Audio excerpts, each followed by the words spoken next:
You're listening to the Science of Everything podcast, episode 32, Light and Optics, and I'm your host, James Fodor. So in this episode, we're going to look at light and optics. Specifically, we're going to look at the different theories of how light works, the particle and the wave theory, and then we'll sort of combine those together in the modern understanding of electromagnetism, wave-particle duality, and all that sort of thing. Very interesting. Once we've got a basic understanding of light, we'll go through and look at some basic behaviors of light, how light behaves under certain conditions or in certain interactions with matter, including the behavior of light at media between two different types of materials when it hits the boundary between those. Behaviors such as absorption, reflection, and transmission.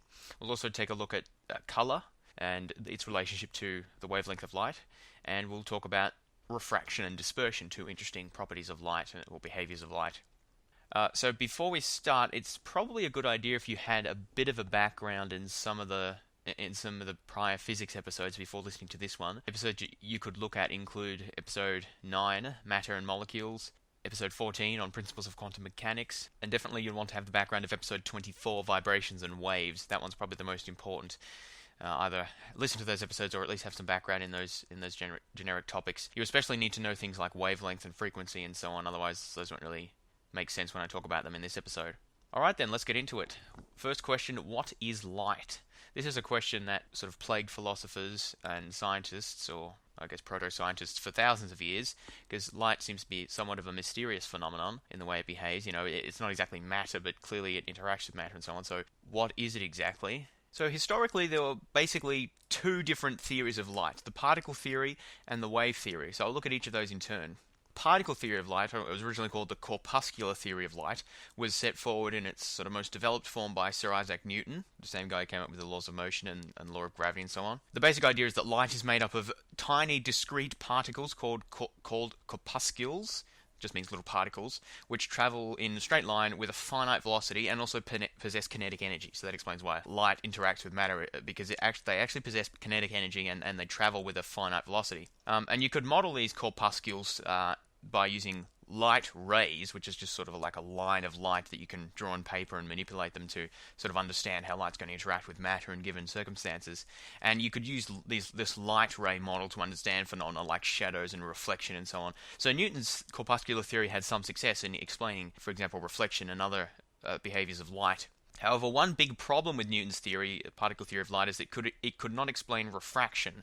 Refraction, that I mentioned in episode 24 about vibrations and waves, is the is the change in direction of light or waves upon entering a new medium. This has been clearly observed. For example, if you put light into a prism, you shine light at an angle onto a prism or some other translucent optical medium, it'll change direction. So that's a well-observed phenomenon that Newton's theory could not explain. So what he had to do to try and fit that observation in with his theory was to assume that there was some force that acted on the light ray when it entered and also then when it exited the different media, that is the different substance that it's traveling through. So according to Newton's theory, when the particles of light started, just when they moved from traveling through the air to traveling through the prism, a force acted on them so that it caused them to change direction. And then the same thing happened when they left the prism, except the force acted in the opposite direction, so they sort of changed back directions again. That was rather ad hoc, and it didn't really sort of fit with the rest of the theory, but at least it fit the observations. But in order to make that work, in order to make these sort of forces that he introduced fit with the observations, he had to assume that light accelerated in denser media. So the forces caused light to accelerate in denser media, like the prism, for example. That's denser than air. So Newton's forces that were supposed to be acting upon the light would have to accelerate the light in denser media and then decelerate it once it got into the less dense media again. Now, at the time Newton came up with that theory, there was no way of testing it. There was no way of measuring the speed of light, and so there was no way of telling whether that model of those forces acting on light as they changed media was accurate. So meanwhile, another famous scientist called Christian Huygens, also around the sort of late 17th century, worked out a wave theory of light, where he proposed that light was a series of waves, sort of waves with wavelengths and frequency and so on, in a medium called the luminiferous ether. So remember, a wave requires a medium to travel in. You have sound waves, the medium is air. For water waves, the medium is water, and so on. So for Christian Huygens's light waves, his proposed medium was called the ether, or the luminiferous ether, which was supposed to be some sort of just generic substance that filled all of space, even outer space and the vacuums and so on. It was supposed to be everywhere, and this medium propagated light waves.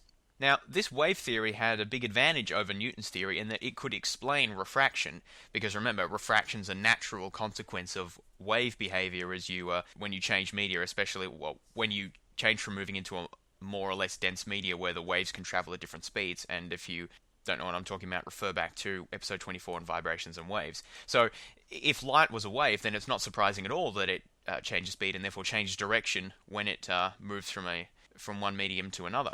In contrast to Newton's model, also, in Huygens' model, in his wave model, it predicted that light would slow down in denser medium. Whereas, remember, Newton predicted that light would speed up in denser mediums, because that's how he could get his sort of forces to work, getting the light to change direction in the way it was observed to. And so, remember, I said that at the time these theories were put forward, there was no way of measuring the speed of light in the different media, so there was no way of telling which one was true, or which one was a better model.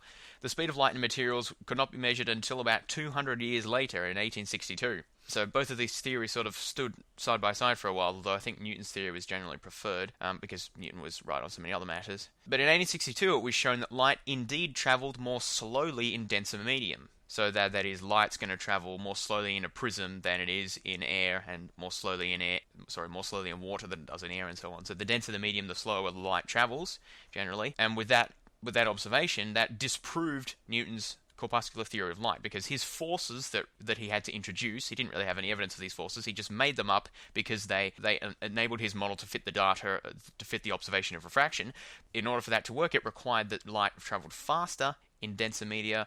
In 1862 it was proved that the reverse was true, light travelled slower in denser media, and therefore Newton's corpuscular theory was essentially rejected. And also, sort of around that time, or a little bit earlier, a number of other pieces of evidence were built up to support the wave theory of light, apart from refraction. So the thing we were talking about with the speed of light changing, that's refraction. That's the change in the direction of light, or of a wave, as it passes from one medium to another. Another piece of evidence that supported wave theory was diffraction, which, remember, is the spreading out of waves as when they pass through small slits.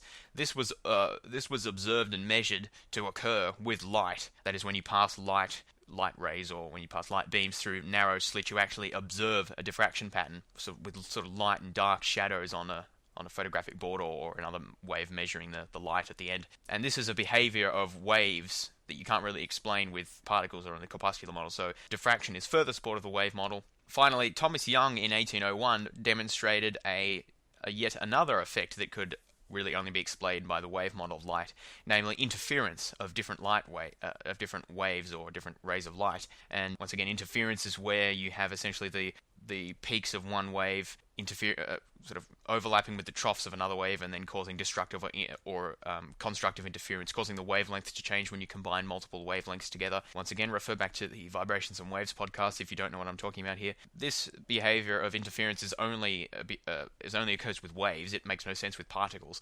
And Thomas Young first observed this interference to occur in 1801, and so once again, that's further support that light behaves as a wave. So, sort of by the mid-late 19th century, with interference, diffraction, and refraction, with the speed of light going slower, with light traveling slower in denser media, those three phenomena put together seem to be strongly supportive of the wave theory of light. And so Newton's corpuscular theory sort of went out of fashion, wasn't widely accepted anymore. The one big problem with the wave theory, though, it seemed to have all these successes and explained everything. The one big problem was that it required a medium for the light waves to propagate through, this so-called luminiferous ether. But it was never really detected. It was just sort of a hypothetical, and so it was always a bit suspected. Well, we need to test for this ether. We need to see if we can actually detect it, because then that'll be like the coup de grace in a sense for the wave theory. If we can detect this ether that it travels through. So a series of experiments were devised and carried out in the late 19th century to try and detect the ether. And one very famous experiment, which I won't explain in detail because it's sort of complicated. I may have explained it a little bit in a previous episode about quantum mechanics. Actually, I can't remember, but it's called the Michaelson-Moley experiment. Basically proved that the ether didn't exist, or proved to a very high degree of certainty that the ether did not exist. Essentially, the experiment had to do with measuring the relative speed of light on one side of the Earth compared to another, or when the rotation of the Earth was going one way versus another. And it's a bit complicated, but the basic idea was that you should have observed some change in relative motion of the Earth compared to the ether in different variations of the experiment, and no change was observed, and the experiment was sensitive enough that it should have picked up that variation if it existed. And so the fact that no variation in speed or relative speed was observed is evidence that the ether in fact does not exist. So that was a massive blow when that was discovered in the late 19th century for the wave theory, because the wave theory worked on all these other fronts, diffraction, interference, refraction, and so on. But there's no medium for the waves to travel through. So how does that work? How can you have a wave without a medium? So that was sort of left unresolved for a while, and we'll come back to that point shortly. But so that now, we've just covered the particle and wave theories of light, the sort of two classical theories. I now want to take a step a little bit backwards before we pick up again from the Michaelson-Moley experiment and talk a little bit about electromagnetism or electromagnetic theory. Now, electromagnetic theory was first sort of developed by Michael Faraday and later by James Maxwell in the mid-19th century. Basically, what Faraday discovered in 1845 was that a magnetic field could affect the plane of polarization, so like sort of the direction of polarization of polarized light. It could rotate that plane of polarization. So this demonstrated some sort of interaction between magnetic fields and light, which was the first time such an interaction had been observed before. And this was evidence that light was related to electromagnetism, which is not something that had previously been thought about too much. So this caused Faraday to sort of get thinking, and a couple of years later he proposed that light actually was composed of high-frequency electromagnetic vibrations, which could propagate even without a medium like the ether. So this work by Faraday inspired another scientist, very famous one, called James Maxwell, to further study the relationship between electromagnetic radiation and light. And he sort of built the model that's really still used today, called Maxwell's Equations, essentially, that describes how self-propagating electromagnetic waves could travel through space at a constant speed, and they could propagate themselves and travel even without a medium to travel in. And so from being able to develop this theory, and also from Faraday's work, Maxwell concluded that light was a form of electromagnetic radiation. It wasn't just related to electromagnetism, it was electromagnetism in a sense. And these theories were essentially confirmed soon afterwards by Heinrich Hertz, another famous physicist, who was able to generate radio waves in the laboratory, detect them, describe their behavior, and they behaved exactly like Maxwell had described them. And they also displayed all the behaviors of visible light, like reflection, refraction, diffraction, interference, and so on. So, essentially, by around the 1880s or late 19th century, we had this theory of how electromagnetic radiation could behave exactly like light, how they could be self-propagating vibrations of electromagnetic fields, which would then travel through space at the speed of light and exhibit all the behaviors that we associate with light. So basically, just as the traditional particle and wave theories of light were failing, Newton's theory, because it was inconsistent with the observation that light travels slower in denser mediums, and the Christian Huygens wave theory, because it predicted the existence of a luminiferous ether, which turned out not to exist, as the Michaelson-Moley experiment shown. So just as these two traditional models were failing, the late 19th century saw the electromagnetism arise as sort of a third theory of how light could work. And electromagnetism was more closely related to the wave theory of light, but it's a substantially different idea, in particular because it incorporates electricity and magnetism, which Huygens didn't have any conception of being related to light when he proposed his wave theory, and also because they did away with the need of the concept of the ether and just had light as a self-propagating wave. Now, I haven't described in very much detail what I mean by a self-propagating wave. That's because I want to save that for a later episode when I talk about electromagnetism in more detail. So I'm sort of not actually going to answer the question of what light is completely in this episode. I will talk a little bit more about it, but what I wanted to focus on in this episode is just sort of the basic behavior of light. So I'm not going to go into detail about the actual electromagnetic properties of light. That's for a future episode. But I do need to mention this electromagnetic theory to sort of complete the intellectual history of light and to explain what I'm now going to move on to, which is wave-particle duality. Okay, so by the early 20th century, basically, the corpuscular theory of light was dead. Every problem, it seemed, with the wave theory of light had been ironed out. It explained, reflection, refraction, diffraction, interference of light. We had a complete theory of electromagnetism, which was well established theoretically and experimentally, which explained how light could propagate through space at exactly the speed that it was predicted to, speed of light, and how it could, also we had a theory of how it could propagate without needing a medium, so it didn't matter that the ether didn't exist, and it seemed all was well and good. We didn't need the particle theory anymore, light was a wave, end of story. However, a certain individual named Einstein sort of threw a spanner in the works when he resurrected the particle theory of light to explain the photoelectric effect. Now, I'm not sure if I've discussed this before, but the photoelectric effect essentially refers to the excitation of electrons by absorption of light. So, reference back to some earlier episodes, for example, the history of the atom, or principles of quantum mechanics may be useful if you are a bit hazy on some of these concepts.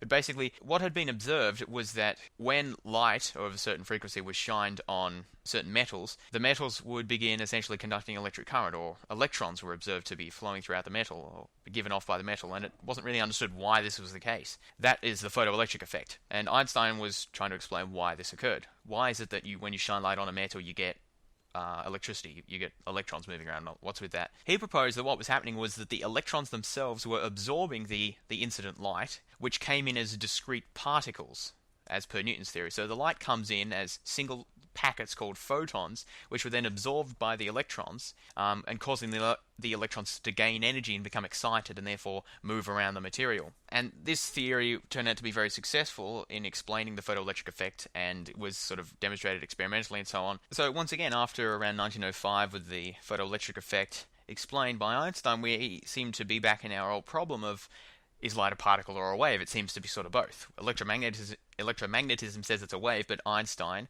and the photoelectric effect says that it's a particle. This was only finally resolved with the development of quantum mechanical theory, sort of around the 1930s, which reconciled the two natures of light by introducing the concept of particle-wave duality, wave-particle duality, which I've talked about in the quantum mechanics episode. So basically this means light is both a particle and a wave, and different experiments or different ways, different modes of interactions with matter will sort of yield one property or the other. So it sort of depends upon how you measure electromagnetic radiation, basically, or it depends how you measure light as to whether you get wave-like or particle-like behavior. Light itself is made of photons, which are discrete, tiny packets, sort of like Newton's corpuscles. So these are photons, these are particles. However, these particles also exhibit wave-like behavior, so they exhibit interference, reflection, diffraction, and so on. And so the fact that light exhibits both of these properties is called wave-particle duality, and it's explained by quantum mechanical theory. Once again, see that episode. Okay, so that's sort of the history of light, the particle-wave duality problems, and the electromagnetic theory and how it seemed to explain it, then the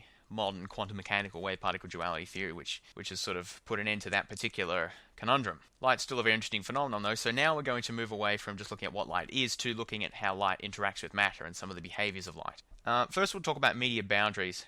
Now, generally the interesting phenomena that we're concerned with about light is when you move from one media, which is just one substance that's transmitting the light, into another. It passes between one medium to another, so that could be from water to air, or from air to water, or from glass to rock, or glass to air, or anything. Just two different substances made of different materials having different physical properties. When light moves from one of those to the other, that's called a changing media, passing through the boundary between the media. That's where the interesting stuff happens. When you're just traveling through a medium, generally light just goes in a straight line at the speed of light, or at least at the speed of light in that medium, because the speed of light actually changes depending on the medium you're traveling through, and continues in a straight line and doesn't really do anything. It's only when you have generally boundaries between media that the interesting stuff happens.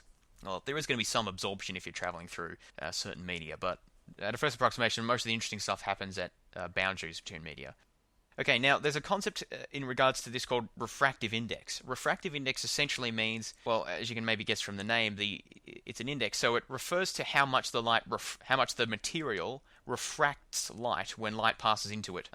Now remember, refraction is just the bending or the change in direction of light when it changes from one medium to another, and some materials cause more refraction than others, and so we measure the relative amount of refraction and combine them together and call the result a refractive index. The higher the refractive index of a material, essentially the slower light travels in that medium, and so the bigger therefore the change in speed, the more refraction there is. So that's why dense materials tend to be associated with slow light, tend to be associated with high refractive index. So when light passes from a vacuum into air is slightly denser than a vacuum, but really not very much. So its refractive index is only slightly higher than that of a vacuum, which is defined to have a refractive index of 1. air has a refractive index of like 1.001. It's very close to 1, but a little bit higher. So that means light travels a little bit slower in air than in a vacuum, and it's refracted a little bit if it passes from a vacuum straight into air, although I don't really know how that could happen. But anyway, things like crystals or diamond, I think diamonds, for example, have a very high refractive index. I think it's like 2.5 or something, so that means light travels about 2.5 times slower in diamond than it travels in air or vacuum. And when light travels from one medium to the other, there's a substantial degree of refraction or degree of bending because the diamond has a high refractive index. And the refractive index essentially just depends on the material that the substance is made of. May also depend upon temperature and some other things, but generally it's mostly the material, the physical structure and the atomic bonds and all that sort of stuff will affect the refractive index and therefore the speed of light in that material. The higher the refractive index, the slower light travels through a substance. So people talk about the speed of light, which is about 300 million kilometers per second. It's slightly misleading because light doesn't have a single speed. Light really can travel at any speed up to the speed of light. So-called. The speed of light that we talk about refers to the speed of light in a vacuum. That's, when you have a refractive index of 1. So the speed of light in a vacuum is basically the same as the speed of light in air, but the speed of light in quartz or in diamond or in water is going to be slower than it is in air or vacuum because those are denser materials. The denser the material, the slower light will travel. So light doesn't always travel at the speed of light. It never travels faster than the speed of light, at least as far as we know, but it can travel slower than that if it's traveling through a denser medium. And that's important to keep in mind. Okay, so when this light, or when the photons, they're traveling through the medium and then they hit the boundary between this medium and the next one, so when they actually get to that boundary, there's essentially three main things that they can do. The light can either be reflected, it can be absorbed, or it can be transmitted. And I'll talk about each of those in turn. Well, not in turn. I'll start with absorption. Absorption essentially means that the light's swallowed up in a sense. The photons are going through and they hit something that absorbs them and then the photons are gone. They may be re-emitted at a lower at a lower frequency. Then they're sort of a different photon because they've got different frequency and therefore a different level of energy. But at least part of the energy of the photons is eaten up in a sense when you're absorbed. So you can think of the material swallowing up the photons, or at least swallowing up part of their energy. That's what absorption is. A pigment is any material that absorbs at least some of the light that's incident upon it. By the way, I should introduce terms here. Incident light just means light that's shining on a given surface. So, if you hold up your hand to the sun and you feel the warmth of the sun, those sun rays are light that is incident upon your hand. It's just shining on it. So some of those incident rays will be absorbed by your hand. And the materials that do that absorb the light, are called pigments. Pigments occur in the skin. That's, we say the skin has a certain pigment. It's just referring to essentially the proteins that are absorbing certain frequencies of light, causing your skin to appear a certain color. Pigments are also used in paints. So the particular pigments that you put in the paint affect the frequencies of light that are absorbed by the paint and therefore the color of the paint. Different materials will absorb different wavelengths of light or different frequencies of the incident light. Remember, wavelength and frequency are related to each other, and frequency is also related to the energy of a photon. So the color of something is essentially going to be determined by what pigments it has in it, what materials it has in it, and what frequencies or wavelengths of light they absorb. If a substance absorbs all wavelengths of light, or at least all wavelengths of visible light that are incident upon it, then no light is reflected, or very little light is reflected to us, and essentially the object appears black to us. Because humans can only see light that's reflected off an object. So the only reason you see anything is because light shines from some source, bounces off the object and reflects into your eyes and you see it. If all the light is absorbed, or even if all the light is transmitted, but we'll come back to that, if all the light is absorbed by a particular object, none of it's reflected, or even if not enough of the light is reflected, you can't see it, and therefore it appears black to you, or just invisible. Well, not invisible, it's going to appear black if it won't be invisible because you won't be able to see through it. But so that's what black objects are. They absorb all incident light upon them, at least in the visible portion of the spectrum. Now, why is it that some materials absorb some wavelengths of light and some materials absorb other wavelengths of light and some materials don't absorb any wavelengths of light? So glass, for example, doesn't really absorb much of any wavelengths of light. That's why we can see through it. Why that difference? Well, essentially the difference is because, remember, I said that when a material absorbs the photons or absorbs the light, it sort of swallows them up. There is a principle called the conservation of energy. So if the material is swallowing up photons, it's swallowing up energy. So that energy has to go somewhere. It can't just disappear. Where does the energy go? Well, essentially it goes into the vibrational motions of the molecules or the atoms inside the molecules, or maybe maybe it goes into the motions of the electrons in the electron clouds, or the rotational motion of the the atoms or something like that. So there's a variety of exact ways it can go in, but basically it's sort of the internal vibrational and rotational energies of the molecules and atoms in the substance. That's where the energy from the light goes. But only some combinations of vibrations or frequencies of vibrations and rotations and so on are going to be stable. Other ones just won't work. They would cause the molecule to shatter apart or would cancel themselves out. If you remember from the episode about vibrations and waves, this is essentially an application of resonance. Basically, the incoming energy from the swallowed photons has to be in resonance with the vibrational and rotational motions of the atoms and the molecules of the substance that's doing the absorbing. If the incident energy is not in resonance, then it won't be able to be absorbed by the system, and so the photons won't be absorbed, and absorption won't occur. But to be in resonance with the internal vibrational motions of the system, you have to have the right wavelength or the right frequency. If you don't have the right frequency, then you won't be in resonance and you won't be absorbed. So essentially, you can think about absorption occurs when there's a match between the internal vibrational, rotational, and thermal motions of a system, of the material. There's a match between that and the frequency/wavelength of the incident photons. When there's a match, they can be absorbed. When there is not a match, the photons will not be absorbed, and absorption does not occur. Now, don't get confused, this is not the same as the photoelectric effect. The photoelectric effect occurs when the electrons themselves absorb the energy of the photons and are promoted to higher energy states inside the shells of the atom, or are even completely kicked off from the atom and freed from the atom. That's different. That's the photoelectric effect. So that's with electrons. Absorption can relate to electrons, but it's not just the electrons absorbing the energy. It's the atoms and molecules themselves, so it's a broader process. So don't get confused. Those processes are sort of similar, but a bit different. So you can have the photoelectric effect occurring with no absorption, vice versa, because they're independent. Okay, so that's absorption, when you have a match between the energies of the incident photons and the energies of the material that the light is incident upon. When there's a match, you can get absorption, and the internal vibrational energies or rotational energies of the material increase, and the photon is either completely absorbed or it might be re-emitted at a lower wavelength because you've removed some of the energy from it. So that's one thing that can happen to light absorption. The next thing that can happen is reflection. Remember I said that reflection is what enables us to see objects. You can only see something if light is reflected off it and into your eyes. Reflection is sort of simple, basically. The light rays or the photons travel towards a substance, they hit it, they're reflected off, and they travel backwards. So in that sense, reflection is fairly simple. The light comes in, bounces off, and travels back in the opposite direction. And you can think of that, reflection happens in both particles and waves, so whether you think of light as a particle or a wave, reflection sort of works. However, if you think about reflection at a sort of a microscopic or an atomic level, it's a little bit harder to visualize, because what's happening is you've got a photon or a wave particle photon thingy coming in, and it's interacting with the atoms in the material somehow, and that interaction is then causing the incident photons to travel back in the opposite direction that they came. How that happens is actually very complicated, as I found out when I was researching for this. It's studied in a field called electrodynamics, which is a fairly sort of esoteric field of physics. Not exactly esoteric, but it's difficult, related to quantum mechanics. So maybe I'll do an episode on that in the future, but basically the idea is that there is an interaction between the incident photons and the outer electrons of whatever material that the light is incident upon. And that interaction can cause the incident photons to be essentially ejected in the opposite direction they came. So we call that reflection when that occurs. But it doesn't always lead to that. Remember, we saw from just when I talked about absorption that sometimes the incident photons can be absorbed. As I'll talk about later, the incident photons can be transmitted.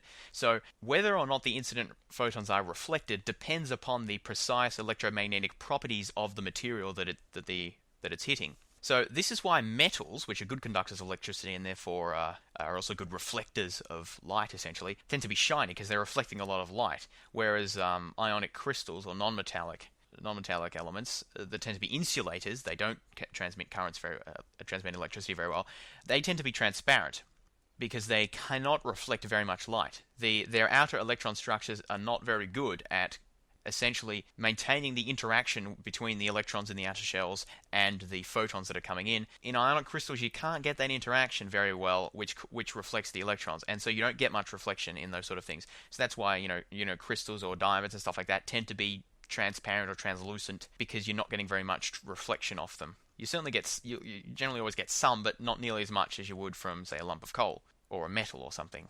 So there's a couple of things going on in reflection, because when you think of reflection, you might think of a mirror when you see a nice clear image of yourself. That's one type of reflection, but there's also just whenever you look at any object that you can see. I'm looking at my keyboard right now and it's black. I can see that because of the reflection of light shining off the keyboard. So that reflection is sort of the same thing as the reflection that when I see myself in a mirror. But I don't see myself in the keyboard, but I see myself in a mirror. So what's going on there? So there's two things going on simultaneously. One is, will the material reflect light at all, or to what extent will it reflect light? Metals tend to be good reflectors, crystals not so good reflectors.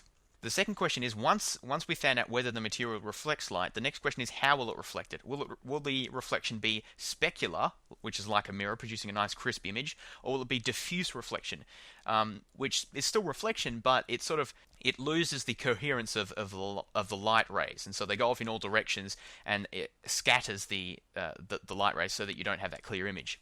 So two types of reflection, specular and diffuse. A mirror produces specular reflection. It maintains the relative angles and positions of all the light rays or all the photons when they're reflected. And so you think about it, what happens is the photons hit your face, and then they're all reflected off with certain angles relative to each other and positions relative to each other, and then they travel and hit the mirror, and then the mirror has experiences specular reflection, so it maintains all those angles and relative positions and so on of the photons, which then bounce back and hit your face or go into your eyes, and so you see a picture of yourself. When you have diffuse reflection, essentially the same thing happens. So, I've got the light, it strikes my face, reflects off. I've got a certain angles and positions of the photons on my face, and then the light from my face hits the wall, but the wall does not experience specular reflection, and so essentially it does reflect the light from my face, but it changes all of the angles and relative positions of the photons, and so it sort of scrambles them up. And so when they travel back to my eye, all of that information that is embodied in the relative angles and so on of the light rays and of the photons is all mixed up and jumbled up. And so in a sense I'm seeing my face, but it's a complete mishmash of all the different parts, and so I just see the wall. I don't see my face anymore because that information's been lost. That's the difference between specular and diffuse reflection. And whether a material experiences specular or diffuse reflection depends largely on its sort of microscopic structure. If surfaces are very smooth, they'll tend to maintain the relative angles of the incident photons, and therefore just sort of reflect them off as a group, maintaining their relative positions and angles, and therefore maintaining the image, maintaining the information in that light. However, if the surface is rough and sort of is jagged, and some bits point this way and some bits point the other way, then the exact orientations of the light that's being, when it's bounced off, will change, and therefore you lose that nice image. It's a little bit easier to see this if you see a diagram. If you just Google diffuse versus specular reflection, you should see fairly clearly what I'm talking about when I say that the angles are changed by a broken up irregular surface. But remember, specular and diffuse reflection are still both reflection. So in both cases, you've got that complex interaction of the incident light with the outer shell of electrons, electromagnetic process causing the light to be reflected. It just depends upon the microstructure of the material as to whether the angles between the photons are going to be preserved or not, and therefore whether the reflection will be specular or diffuse. Okay, so that's reflection, when the light bounces back. We've talked about absorption, when the light's swallowed up. There's one other possibility, which is transmission. Transmittance, or transmission basically, it refers to how much light travels through the medium. It just passes completely through it without really interacting at all. So transmission is sort of like the leftover category. If light is not either absorbed or reflected, then sort of by default it's transmitted. You may have heard of neutrinos, which I haven't talked about before on the podcast, but neutrinos are very small, very light particles, which interact sometimes with matter, but most of the time they don't interact. So what I mean by that is the sun is giving off, billions of neutrinos every second, which are passing, most of them just pass straight through the Earth. Why? Because neutrinos don't really interact with the Earth. A few of them will, and they try and detect them in using big vats of cleaning chemicals and whatever under the Earth, but they're very hard to detect because they don't interact very much. Mostly they just pass straight through. Why do I mention this? Because sort of passing straight through is like the default situation of matter. Remember, it's one of Newton's laws. I think it's the first law, essentially inertia. A particle will just keep going in the same direction at the same speed unless some force acts on it. So, if the light's just passing through and for whatever reason, none of the electrons or atoms that it's passing, none of them absorb it, none of them reflect it, it just keeps going and transmits right through. So that's why I say transmission is sort of like the default, or the third category, where neither of the other two things happen. A material will transmit light, will pass light right through it, if it can neither absorb nor reflect the light. Or in most cases it will absorb and reflect a little bit of the light, but not very much, and so most of it passes straight through. Now, obviously, a classic example of a transparent material is glass. That's a very good transmitter because it doesn't really have any pigment, so it can't absorb the materials. It can't absorb the light. That means the materials or the structure of the atoms inside it are not such that you can get that resonance effect between the energy of the incoming photons and the internal vibrational rotational structure of the atoms and molecules. So that doesn't work. It also, the outer shells of the electrons are arranged such that you can't get that interaction effect between the incident photons and those electrons, and so you can't get that reflection behavior. Neither of those are possible, and so the light just travels straight through. Now, there is generally a little bit of reflection, especially on the very surface of glass, and you have to be careful because if glass is not glass is a crystal structure, but you can have different, types of glass where the whole thing is one large crystal structure, which is sort of smooth and homogeneous, in which case the light can sail through. Or it's still glass, but it's divided up into many tiny sort of microscopic crystals, which then have internal boundaries relative to another. If you have that second case with lots of small, tiny boundaries between crystals within the within the glass, then light will essentially be bouncing around. Every time it passes from one crystal to another, it essentially hits a new medium, and so some of it's going to be reflected, maybe a little bit's absorbed.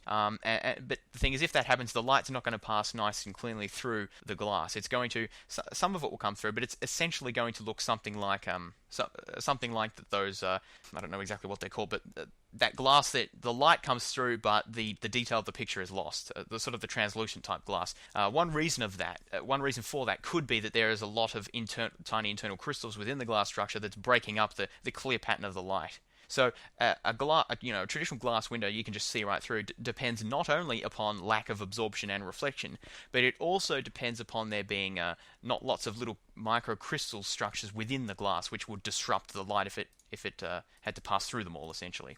Now, another thing to understand is how mirrors work. Now, mirrors work because they are made of shiny metal. Remember, metal is a good reflector, and if it's nice and smooth, it also is a specular reflector, so you see an image of the light just as it was incident upon the metal itself.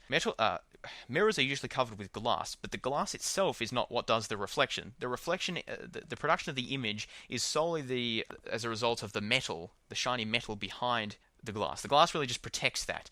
So when the light is hitting the mirror, it travels straight through, it's transmitted right through the glass, is reflected specularly off the metal at the back, and then comes back and hits your eye.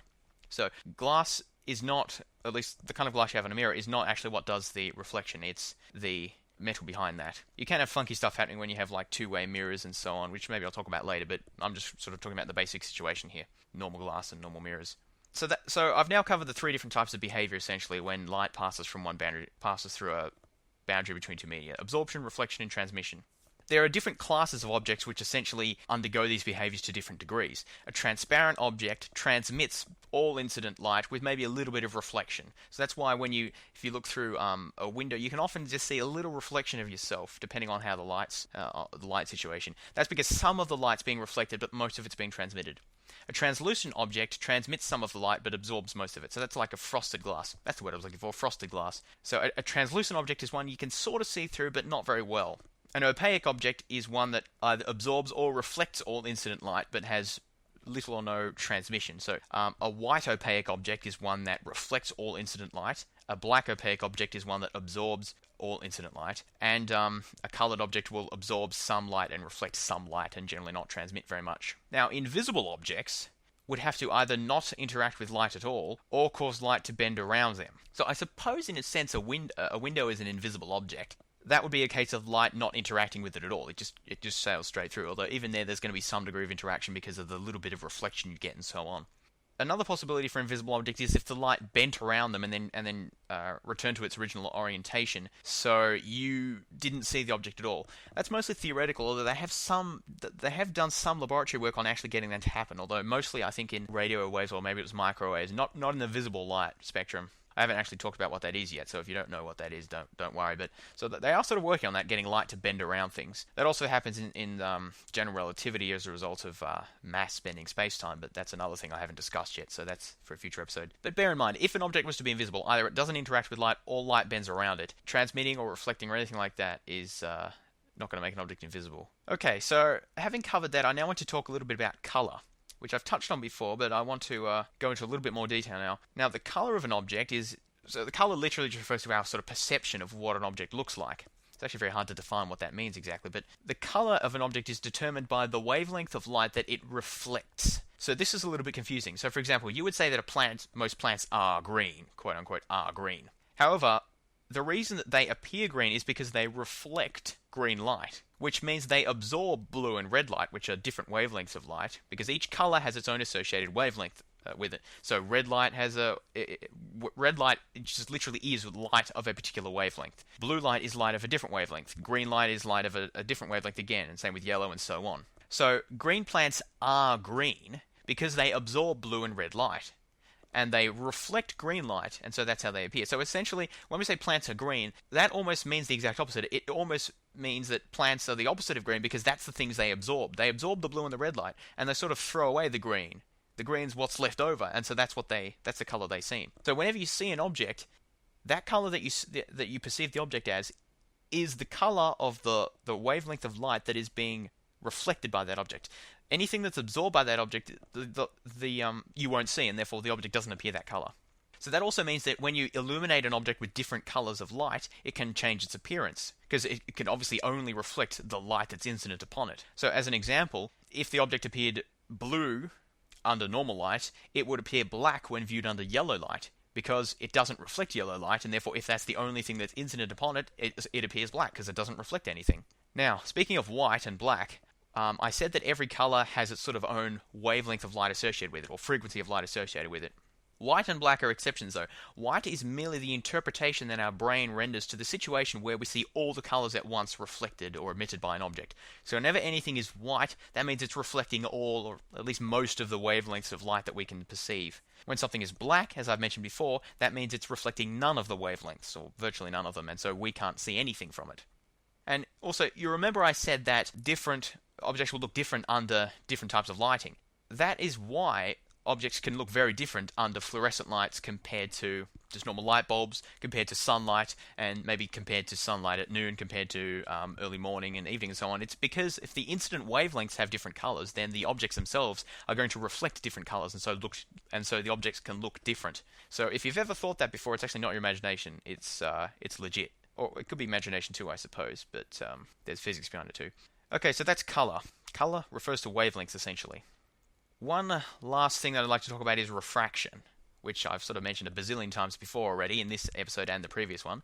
Remember, refraction is the bending of light that occurs at the interface between two transparent media. It occurs because the speed at which light is traveling changes between the two media, and so the direction of the waves changes, and so the direction of the light ray changes. As I've also mentioned, the index of refraction determines how much light is bent, how much the speed is changed, and therefore how much it's bent. The direction that light is bent in depends upon whether the light is slowing down, that is traveling from an index with a lower index of refraction to a material with one with a higher index of refraction. That will mean the light's slowing down, or vice versa, when the light is traveling from a medium with a higher index of refraction to one with a lower index of refraction, in which case the light is speeding up.